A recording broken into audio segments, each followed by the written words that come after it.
আমরা অনেক সময় দেখি যে আমাদের সন্তানেরা যখন স্কুলে মাদ্রাসাতে পড়াশোনা করে, বিশ্ববিদ্যালয়ে পড়াশোনা করে, এরা তাদের নিজেদের মতন বন্ধু নির্বাচন করে নেয়, যে কারণে তারা ভুলের মধ্যে পড়ে যায়।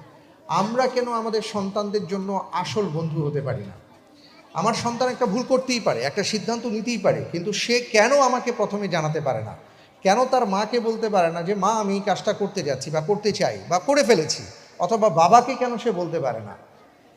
এই বিশ্বাস আমাদের অর্জন করতে হবে। অনেক সময় সন্তান মনে করে যে ভয়ের ব্যাপারগুলো মা বাবাকে বলা যাবে না, কোনো অপরাধ করে ফেলেছি এটা মা বাবাকে বলা যাবে না, কোনো সিদ্ধান্ত নিতে যাচ্ছি এটা মা বাবাকে বলা যাবে না, এটা বন্ধুদেরকে বলবো। তো স্বাভাবিকভাবেই সে তার বন্ধু, তার যে বয়স, সেই বয়সের বন্ধুকে যখন সে জানায়, ওই বন্ধু তাকে কোনো না কোনো সমাধান দেয়। আর আমরা যদি আমাদের সন্তানদের আসল বন্ধু হতে পারি তাহলে এই ভুলগুলো হবে না।